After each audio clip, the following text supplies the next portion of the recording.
So my daughter comes to me about a month ago with a real big problem. She says, "Dad, I can't fit any more songs or apps on my phone." I grabbed it from her and looked.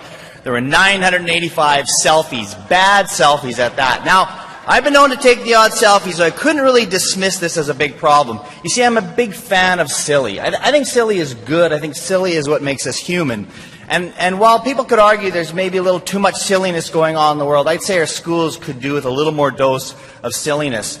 Now, I'm not prepared to suggest that any school district is going to adopt the word silly as part of their mission statement or vision statement or anything else, but they are interested in creativity, and I want to argue that silly is often a wonderful place for creativity to begin. It opens up doors and opportunities to do things we maybe haven't done before. Clay Shirky says the stupidest creative act is still a creative act, and it's the gap between doing nothing and doing something that's much greater than the gap between doing mediocre and great work. I've seen this in my own experience, the evolution of this silliness. Some people say they have way too much time on their hands. Now, I don't know if you've ever said that to someone. I get that a lot, actually, when I post stupid stuff like this.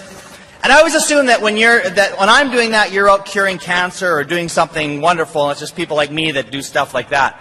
But I've seen the own evolution in my work. This was the very first Flickr group I started, where I took pictures of things my dog had chewed and posted online, and people began sharing that.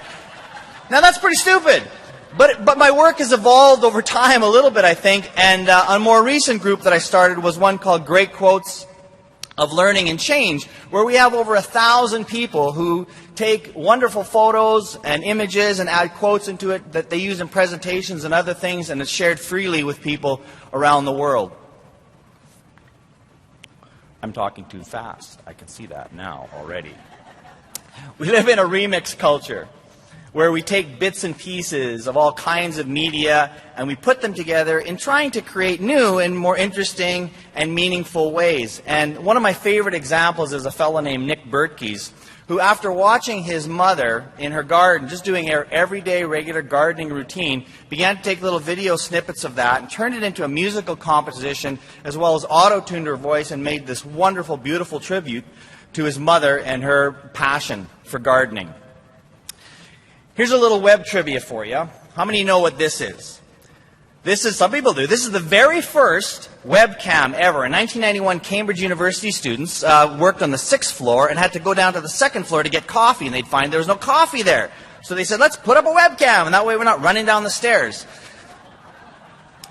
Any of you that have used Twitter understand this exactly, this life cycle of when you first saw it, thought, this is the dumbest thing, this makes no sense, why do we need this? And yet you know, if you've been using it over time, how it's evolved and it's made connections with you and learning in ways not possible before. We've now seen it being used to do things like change democracy. We've astronauts tweeting and photos from space and people sharing important information, earthquakes and tsunamis around the world to alert others of these happenings. Here's something incredibly stupid. This is an office chair that tweets, but you can see why it tweets. Now that's really dumb. No question, really stupid. Here's something a little less stupid.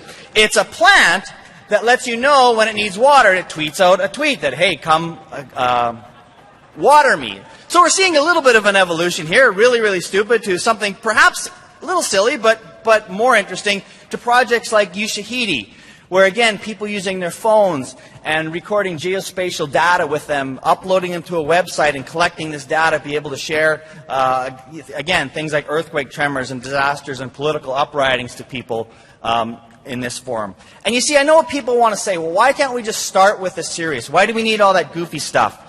But as Clay Shirky says, new media never works that way. We always begin with the silly and experimental kinds of things. And I think teachers actually have been doing this for a long time. Teachers have been wonderful at taking little bits and pieces and scraps of things and helping students put them together, making more interesting and beautiful things. But we have to be careful, because if we don't have that mentality, helping them move beyond that, we'll stay at silly. And so what we need, and what I'm encouraging teachers to do, is, as they're doing these things, have thoughtful conversations with them. Ask them the great questions about, what could you do more? How could you make this better? How could this be something beautiful and be something to be proud of? And again, in the world we live, we have to begin to take advantage of the wonderful affordances that the technology brings us.